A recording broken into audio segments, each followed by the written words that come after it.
नमस्कार, DD UP में आपका स्वागत है। चर्चा में कार्यक्रम लेकर उपस्थित हूं मैं रामेंद्र सिंह।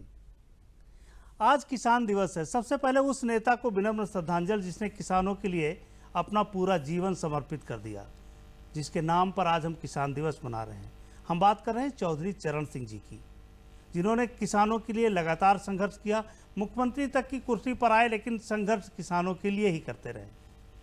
जाहिर है कि उनको आज विनम्र श्रद्धांजलि देने का अवसर है और हमारे देश के प्रमुख नेता, प्रधानमंत्री से लेकर के उत्तर प्रदेश के मुख्यमंत्री तक ने उनको श्रद्धांजलि दी। और किसानों, संकट ये नहीं है, संकट ये है कि जो सपने हमारे उन नेताओं ने देखे थे, जिन्होंने किसानों के लिए संघर्ष किया, जिन्होंने देश के लिए संघर्ष किया, वो सपने का सरकारें हमारी सच कर पा रही हैं। जो आज की वर्तमान सरकारें हैं, जो वर्तमान कानून हैं, जो हमारे बड़े नेता काम कर रहे हैं, जो अधिकारी काम कर रहे हैं, क्या उन सपनों को सच करने की भूमिका हम सही दिशा में तय कर पा रहे हैं? ये हमारा मुख्य बिंदु होगा। और शुरुआत भी यहीं से करें। हे ग्राम देवता नमस्कार, हे ग्राम देवता नमस्कार, सोने चांदी से नहीं किंतु तुमने मिट्टी से किया प्यार। जो धूप, सर्दी, गर्मी, बरसात हमारी पेट की आग बुझाने के लिए हमेशा मिट्टी में सने होते हैं, हमेशा बरसात हो, सर्दी हो, गर्मी हो, पानी में सने रहते हैं, खेतों में जमे रहते हैं, उनको भी नमन करने का वक्त है। हमारे साथ दो महत्वपूर्ण लोग हमारे साथ आज की चर्चा में उपस्थित हैं। देवेश चतुर्वेदी साहब हैं, जो अपर मुख्य सचिव कृषि हैं, जो कृषि विभाग का जितना अधिकतर कार्य है वो देख रहे हैं। और दूसरे हमारे साथ डॉक्टर रहीम सिंह जी हैं, स्तंभकार हैं। दो महत्वपूर्ण लोग हैं। चर्चा की शुरुआत हम डॉक्टर रहीम सिंह जी आपसे करेंगे और देवेश जी के ऊपर उत्तर प्रदेश की बड़ी जिम्मेदारी, अभी इनसे भी तमाम सवालात होंगे कि किस तरीके से कृषि और किसानों को आगे बढ़ाने के लिए काम कर रहे हैं। आज हम किसान दिवस मना रहे हैं, तब इसका भी मूल्यांकन करने का वक्त है कि हमारी सरकारें जो दिशा तय कर रही हैं किसानों के लिए, वो सही जा रही है। रामेंद्र जी, आपके इस कार्यक्रम के माध्यम से उस महान विभूति जिसने देश में 1939 से लेकर के और 1977 तक किसानों के लिए संघर्ष किया, उसको नमन करता हूं। देखिए, जो अभी आपने एक बात कही है, ग्राम देवता, तो कृषि एक प्रकार से हमारी अधिष्ठात्री है, गाय माँ की तरह है और वो लालन पालन करती है और कृषक अन्नदाता है। तो जाहिर सी बात है, उसको देखने का जो दृष्टिकोण है हमारा, वो मैं चौधरी चरण सिंह की बात से, मैं अभी सुन रहा था आते हुए, बीबीसी पर एक उनका था, उन्होंने कहा जो लोग कुर्सी पर बैठे इस देश की, अगर उनका कृषक के साथ और कृषि के साथ कोई कनेक्ट नहीं था, तो वो किसान की संवेदनाओं से कभी जुड़े नहीं। ये लंबे समय तक आप देखेंगे, कुछ एक को बीच में अगर हमारे शीर्ष नेतृत्वों को छोड़ दिया जाए, लाल बहादुर शास्त्री जी को, अटल बिहारी वाजपेयी जी को, तो कितने आप पाएंगे कि कृषि और कृषक से कनेक्ट रहे।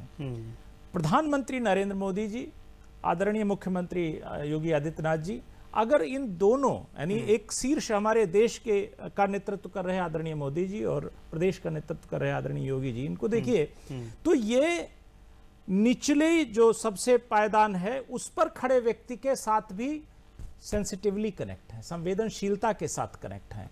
तो ऐसी स्थिति में जब चरण सिंह जी ये कह रहे थे, पहली उनकी पुस्तक जमींदारी उन्मूलन पे थी, फिर उनकी दूसरी पुस्तक को आग पढ़ें तो जो स्मॉल लैंड होल्डिंग्स थी, छोटे छोटे खेतिहर थे, उन पर उनकी थी, मिडिल मैन को खत्म करने पर उनकी थी, कृषि आय बढ़ाने पर उनकी थी, कृषि अपग्रेडेशन पे थी, कृषि उत्पादकता में वृद्धि पर थी। इन चीजों को लेकर चौधरी चरण सिंह जी तब सोचते थे। बिल्कुल। लेकिन क्या 70 वर्षों में हुआ? उन्होंने जो सोचा, उनके बाद के 50 वर्षों में क्या उस तरह की चीजें हो पाई? ये पिछले 6 वर्षों से अगर आप देखें तो किसान को साथ वित्तीय समावेशन के साथ जोड़ा, बैंकिंग तंत्र के साथ जोड़ा, कृषि सिंचाई में जो अपडेशन हुआ उससे उत्पादकता बढ़ी और इनपुट कास्ट घटी, नीम कोटिंग यूरिया लाई गई, लाइनें खत्म हुई जो लगती थी और जो ब्लैक उससे बाजारी से वो खरीदते थे वो खत्म हुआ। तीसरी चीज किसान सम्मान निधि उनको दी गई। चौथी चीज अगर आप देखें, प्रधानमंत्री कृषि बीमा योजना दिया गया। प्रदेश में ही अगर देखें, मुख्यमंत्री जी अभी वरासत को लेकर के अभियान चला रहे हैं, पैमाइश को लेकर अभियान चलेगा, जो मुख्यमंत्री कृषि बीमा योजना थी उसमें बिचौलिया को खत्म करके सीधे शासन को। तो आप देखिए यहाँ राज्य और किसान या सरकार और किसान के बिल्कुल, बीच सरकार किसानों के अब पास कोई पहुंच नहीं रही है। रहेगा। बिल्कुल। सरकार सीधे किसान के पास है और किसान सीधे सरकार के साथ है। बिल्कुल। तो ये एक बिग चेंज है, एक डायनामिक चेंज है जो इस सरकार ने किया। इसलिए जो भी कदम उठाए जा रहे हैं, मैं समझता हूं प्रत्येक व्यक्ति को उन्हें पढ़ना चाहिए, समझना चाहिए और सरकार के साथ चलना चाहिए। बिल्कुल। हम देवेश जी से बात करें उससे पहले एक ब्रेक ले लेते हैं, ब्रेक के बाद देवेश जी के पास चलते हैं। भैया, मुझे इंजीनियरिंग कॉलेज में एडमिशन मिल गया। Wow, that's great. अब आप जल्दी से आ जाओ, डिमांड ड्राफ्ट बनवाना है फीस के लिए। समझो मैं आ गया। 1 मिनट। कैसे भैया? डोर स्टेप बैंकिंग से। बस कॉल करें या वेबसाइट पर लॉगिन करें या फिर मोबाइल ऐप डाउनलोड करें और पीएसबी डोर स्टेप बैंकिंग द्वारा सरकारी बैंक आएंगे आपके द्वार। बस कॉल करें या वेबसाइट पर लॉगिन करें या फिर मोबाइल ऐप डाउनलोड करें और पीएसबी डोर स्टेप बैंकिंग द्वारा सरकारी बैंक आएंगे आपके द्वार।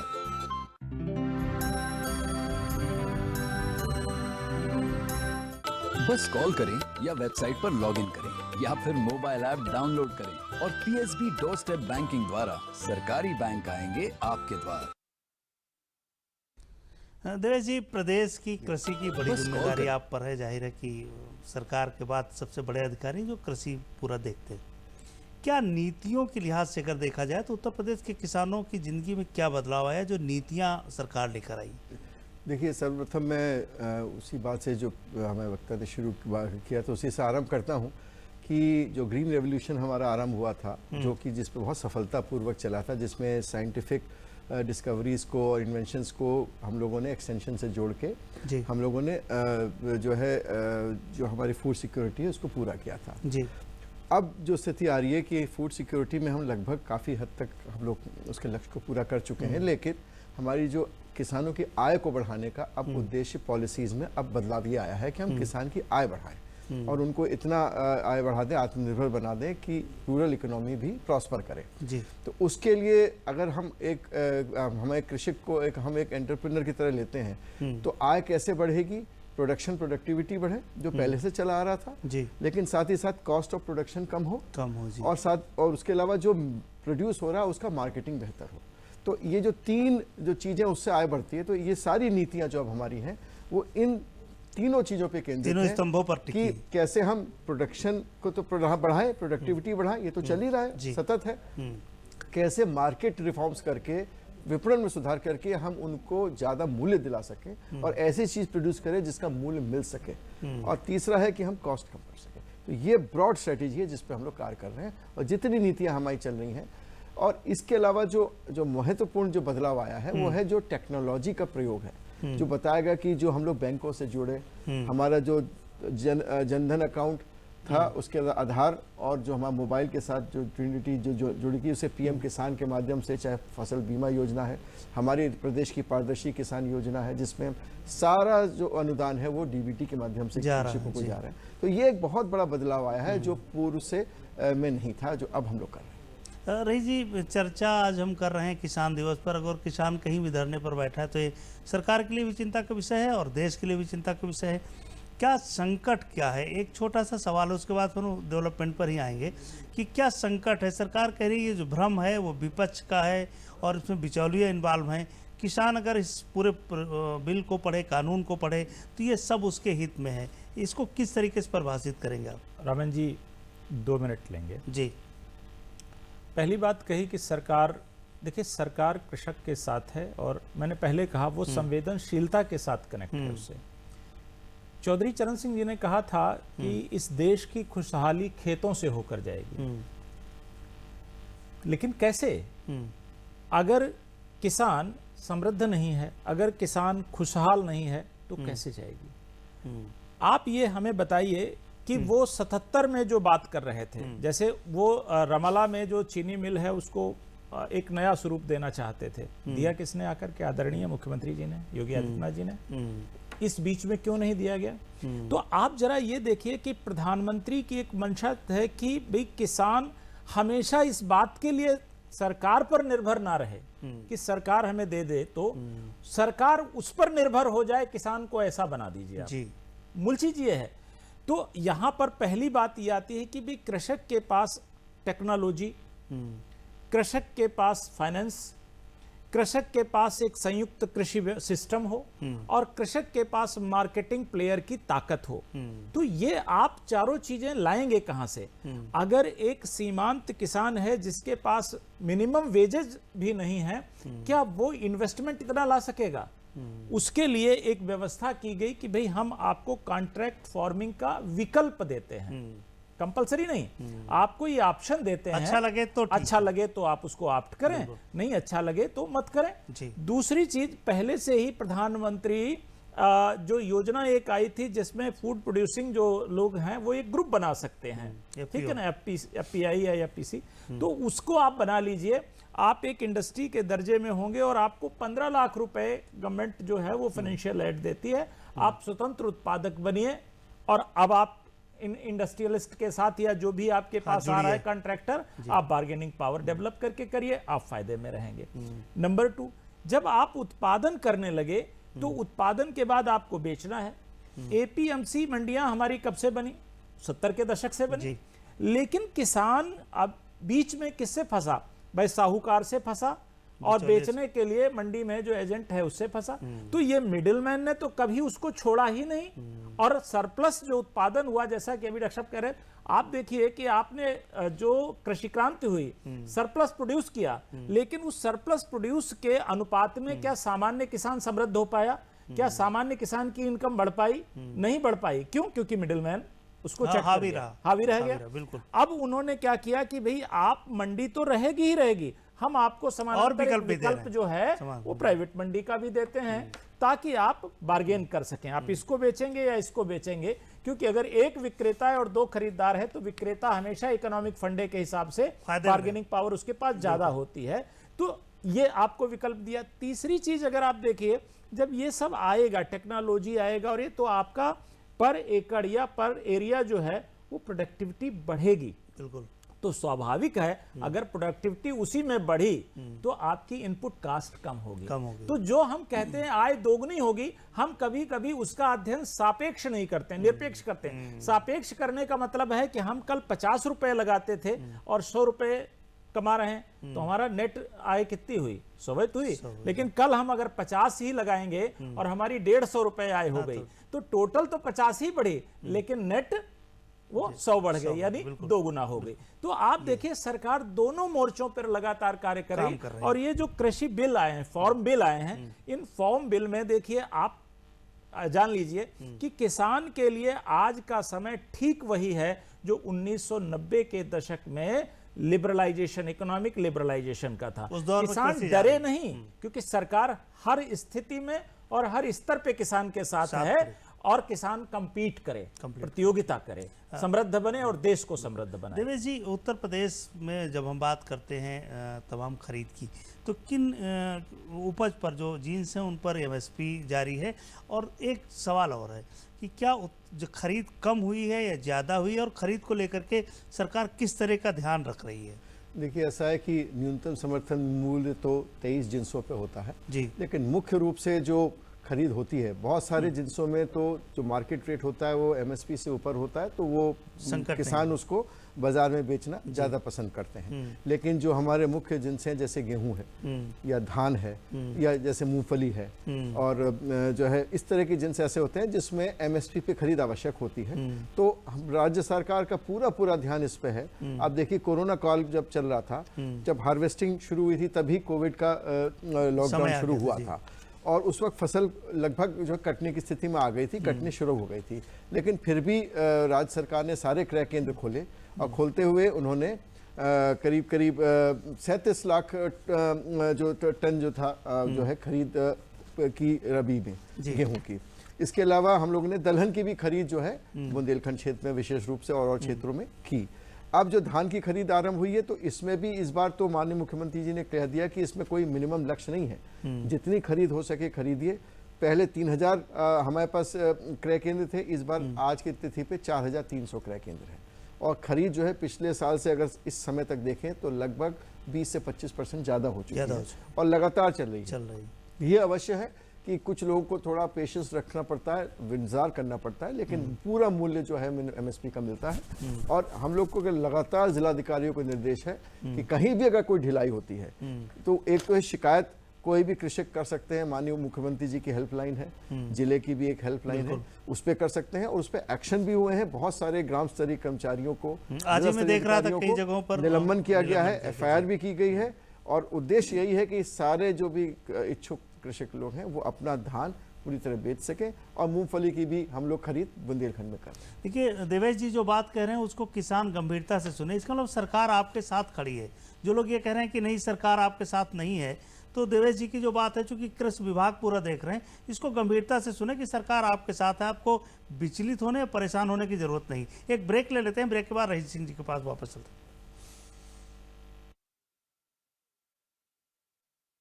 बस कॉल करें या वेबसाइट पर लॉगिन करें या फिर मोबाइल ऐप डाउनलोड करें और पीएसबी डोर स्टेप बैंकिंग द्वारा सरकारी बैंक आएंगे आपके द्वार।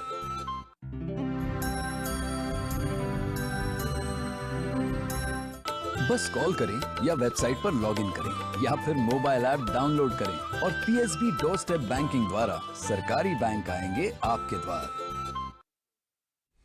रईस जी, गांव में एक कहावत कही जाती थी कि उत्तम खेती मध्यम बान निकिष्ट चाकरी भीख निदान। उस दिशा में क्या बढ़ पा रहे हैं हम? बिल्कुल उत्तम हो खेती, मतलब जो खेती कर रहा है किसान है वो उत्तम हो। बिल्कुल। अब देखिए, अगर आप सारे क्षेत्रों में परंपराओं को तोड़ रहे हैं, अब परंपरागत पढ़ाई नहीं रह गई, ठीक है ना। आज हम वोकेशनल टेक्नोलॉजिकल सब में जा रहे हैं, परंपरागत व्यवसाय नहीं रह गया, हम ई मार्केटिंग ई कॉमर्स पे आ गए हैं। तो खेती को आप उसी परंपरागत ढांचे में क्यों बनाए रखना चाहते हैं या उसी चश्मे के अंदर क्यों देखना चाहते हैं? उत्तम खेती का मतलब क्या होगा कि भी सरकार जिस तरह से सोच रही है कि किसान हमारा प्रतियोगी बने, किसान हमारा समृद्ध बने, किसान हमारा आधुनिक बने, इसके लिए किसान हमारा आधुनिक वित्तीय संस्थाओं से जुड़े, किसान हमारा आधुनिक बाजार से जुड़े, किसान अपना प्रोडक्ट ठीक उसी प्रकार से बेचे। जैसे प्रधानमंत्री जी ने एक उदाहरण दिया किसानों को संबोधित करते समय कि अगर भाई कोई स्कूटर बनाता है या कोई कमोडिटी बनाता है, तब तो हम उससे नहीं कहते हैं कि ये स्कूटर आप फला जगह की बाजार में ही बेचोगे। तो हम किसानों को ये बाध्य क्यों करेंगे कि आप फला बाजार में बेचोगे? उसको मुक्त छोड़ दीजिए। तो वो उत्तम खेती तभी हो पाएगी जब किसान ज्ञान आधारित कृषि करेगा, जब किसान मल्टी क्रॉपिंग को अपनाएगा, जब किसान फूड प्रोसेसिंग को किसी संस्था के साथ मिलकर चलेगा। अदरवाइज आधे से ज्यादा अनाज हमारा खराब हो जाता। तो उत्तम खेती का सदुपयोग होना चाहिए। जितना उत्पादन आप कर रहे हो और श्रेष्ठ मूल्य मिलना चाहिए आप जितना उत्पादन कर रहे हो। गांव में जो कृषि है, किसान है देवेश जी, दोनों मुख्य धारा में है। क्योंकि बिना गांव को खड़ा किए तो आप किसी देश या प्रदेश के आप नहीं कामना नहीं कर सकते कि पूरा देश खड़ा है, ये आगे प्रगति कर रहा है। जीडीपी लगातार गिरी है कृषि की। क्या हम ऐसी परिस्थितियों में पहुंच रहे हैं उत्तर प्रदेश की, जिसकी बात आपने कहा कि ये नीतियां हैं हमारी, क्या हम इस स्थिति में पहुंच रहे हैं कि गांव, युवा, किसान और कृषि की जीडीपी बढ़ाने में उत्तर प्रदेश की नीतियां सरकार सहायक होगी? हाँ, देखिए, ये जो जीडीपी की आपने बात की, देखिए मुख्य, और हम उसको जोड़ते हैं किसानों की आय से जी। सबसे पहला महत्वपूर्ण कार्य है कि जो जिस जिन्स पे या जिस प्रोडक्ट पे सबसे अच्छा प्राइस मिल रहा हो देश में विदेश में, वो हमें प्रोड्यूस करना चाहिए। उसके लिए डाइवर्सिफिकेशन आवश्यक है। डाइवर्सिफिकेशन मुख्य रूप से हम लोग जाते हैं तो औद्यानिकरण की फसलों पे या कृषि में भी ऐसी फसलों पे जिनमें हमारे पास, जैसे आजकल बात हो रही है कि हम लोग तिलहन की फसलों को बढ़ाएं। पहले दलहन की फसलों को बढ़ाया, हम लोग 16 मिलियन टन देश में थे, उसके 24 मिलियन 25 मिलियन पहुंच गए। हमारे इंपोर्ट दाल का खत्म हो गया। ऐसे ही तिलहन में भी हमारा यही प्रयास है, अब जो मिशन चल रहा है, ऐसी औद्यानिकरण फसल में। लेकिन जब हम ये प्रोड्यूस करेंगे तो उसका जब तक वैल्यू एडिशन नहीं होगा, तब उसका वैल्यू एडिशन कैसे होगा? फूड प्रोसेसिंग इंडस्ट्री से और कोल्ड चेन से। तो जो भी जो हमारा जो कृषि सुधार भी है, उसका सबसे महत्वपूर्ण है कि मान लीजिए किसी ने किसी जगह पे फूड प्रोसेसिंग इंडस्ट्री लगाई, पहले उसको जो खरीदना था रॉ मटेरियल, उसको मंडी के माध्यम से खरीदना पड़ता था। तरह तरह के कागज बनाने पड़ते थे मंडी के माध्यम से, किसानों को भी लेना। अब वो सीधे कृषकों से खरीद सकता है और अपने तो एक तरह से कृषकों को भी लाभ कि अच्छा, ट्रांसपोर्टेशन में लॉस बहुत होता है, खासतौर पर औद्यानिकरण फसलों में। उठा के लाए अपने गाँव से, पहले ले आए मंडी में, रखा नीचे, उस पे लॉस, फिर किसी और पे चढ़ाया, फिर कहीं चला गया, तो वो जो लॉस था वो 20 से 30% हो जाता था। और गर्मी के दिनों में तो और लॉस हो जाता था वेटिंग, और अगर वेट करना पड़ा बेचने में तो लॉस था। अब फार्म गेट से खरीदा, सीधे फूड प्रोसेसिंग इंडस्ट्री में ले गए या सीधे मार्केट में कोल्ड चेन के माध्यम से जहां मार्केट है वहां ले गए। तो ये जब सिस्टम होगा, जो वैल्यू एडिशन होगा, उससे किसान की आय बढ़ेगी, रोजगार बढ़ेगा और जीडीपी में कृषि और उसके जो उससे रिलेटेड इंडस्ट्री का अपने आप ही योगदान बढ़ जाएगा। ये बढ़ जाएगा। एक सवाल और रईस जी, प्रधानमंत्री जी ने कहा जब किसानों को संबोधित कर रहे थे कि हम कृषि कानून पहले लाए और एमएसपी पर हमारी खरीद आज भी जारी है और उसको लगातार जारी रखें। फिर ये शंका भ्रम किसानों को क्यों है? ये राजनीतिक से सवाल है और आपसे कर। हाँ, नहीं, देखिए प्रधानमंत्री जी ने जो कहा उसके आंकड़े हैं। प्रधानमंत्री जी के नेतृत्व में 14 में सरकार बनने से पहले गेहूं पर एमएसपी कितना था? 1400 रुपए जी, अब 1975 रुपए दे रही है। धान पे 1310 था, 1870 दे रही है। ज्वार पर जो है 1520 था, 2460 दे रही है। यहाँ तक कि आप देखिए मूंग की दाल पे 4500 रुपए था, 7200 दे रही। यानी 500 से लेकर और 3000 तक अगर आपने बढ़ाया, टोटल पहले खरीद जो थी 5 साल में वो कितनी थी, अब आप देख लिए कितनी है। तो जब प्रधानमंत्री जी का कहना है कानून बनने के बाद भी एपीएमसी जारी है, ठीक है, एमएसपी जारी है, आपकी खरीद लगातार बढ़ रही है, आपको नगद भुगतान पहले के मुकाबले ज्यादा हो रहा है, तो इसका मतलब है कि जो लोग वो हैं जिनको अब खतरा पैदा हो रहा है कि सरकार इतना कर रही है और किसान उस विश्वास में अगर चलते रहे तो उनके लिए स्पेस खत्म हो जाएगा। तो वो वास्तव में अब मुंह चला रहे हैं जिन्होंने पहले काम के लिए हाथ नहीं चलाए थे। तो ये संकट है, इसलिए किसानों को गलत। अच्छा, किसान हमारे यहाँ का सरल है, वो कानूनों से कोई मतलब नहीं बहुत ज्यादा रखता, क्या कानून बना क्या आया, वो जमीन पे देखता है या किसी ने उसको बता दिया तो उसे लगता है ये हमारा सबसे बड़ा हितैषी है। हाँ, बिल्कुल। तो प्रतिपक्ष जो है इस समय उसका सबसे बड़ा हितैषी बनकर भीतरघात कर रहा है, कांसी प्रेसी कर रहा है। ये न केवल किसान को बल्कि देश को गुमराह कर रहा है। बिल्कुल। देवेश जी, 2-3 सवाल आपसे हैं जुड़े हुए। एक तो एफपीओ क्या चेंज ओवर ला पाएगा? दूसरा, एक और बड़ी समस्या जिसकी बात रईस जी कर रहे थे कि जानकारी का अभाव किसानों को है, किस तरह की अवेयरनेस हो और इन तक किसान क्या योजना है उसकी जानकारी पहुंचे, इस तरीके का काम चल रहा है। एफपीओ पर फोकस ज्यादा है हमारा। देखिए, ऐसा है कि एफपीओ की जो नीति केंद्र सरकार लाई और राज्य सरकार भी उसके समर्थन में एक नीति लाई, ये बहुत महत्वपूर्ण एक कदम है। और जहां जहां ये कृषि उत्पादन संगठन बन के सक्रिय हुए हैं, मैं आपको उदाहरण देता हूं। अभी महाराजगंज में एक कृषि उत्पादन संगठन था, इन्होंने एमओयू किया गुजरात की एक फूड प्रोसेसिंग इंडस्ट्री से और वहां से शकरकंदी भेजना शुरू कर रहे हैं और उनको स्थानीय स्तर पे 20 रुपए किलो मिलता था, उस कॉन्ट्रैक्ट से 25 रुपए किलो मिल रहा है। इसी प्रकार कृषि उत्पादन संगठन काफी कुछ जो है हम लोग के मेडिसिनल प्लांट्स में आ गए हैं। कई कृषि उत्पादन संगठन अपना गेहूं का और धान का क्रय केंद्र खोल रहे हैं और अपने किसानों को वो जो है खुद खरीद के और एफसीआई को दे रहे हैं। ये कृषि उत्पादन संगठन की जो नीति है, अगर किसान, हम लोग की राज्य की नीति है कि इस वर्ष कम से कम एक एफपीओ हर ब्लॉक में हो और उसके बाद हर वर्ष एक एफपीओ हर ब्लॉक में बढ़ता जाए और उस हर एफपीओ में 1000 से कम से कम किसान जुड़े। और जब ये इकोनॉमी ऑफ स्केल्स होंगे तो हमारे एक्सटेंशन का काम बहुत अच्छा होगा, मार्केट बहुत अच्छा होगा और वो जो मार्केट जो होगा और ऐसी चीज़ों का होगा जो वास्तव में नीड है। तो ये बहुत बड़ा गेम चेंजर बनेगी और बन भी रही है जहाँ चल रहा है। दूसरा जो आपने वहाँ कहा कि कैसे जानकारी दे, तो ये आउटरीच कार्यक्रम हम लोग क्या बहुत तेजी से चल रहे हैं। मुख्य रूप से हम लोग टेक्नोलॉजी भी यूज़ कर रहे हैं, लेकिन अब क्योंकि अब थोड़ा कोरोना में कोविड में काफ़ी कमी आई है तो हम लोग अब कार्यक्रम शुरू कर रहे हैं। जैसे आज किसान दिवस पे हम लोगों ने प्रत्येक जनपद में कार्यक्रम किया। इसके बाद 25 दिसंबर को जो एक सुशासन दिवस है उस पर हम लोग एक आउटरीच कार्यक्रम ब्लॉकों में, विकास खंडों में कराएंगे और उसको जनवरी, फरवरी, मार्च में भी हम ग्राम स्तर तक ले जाएंगे।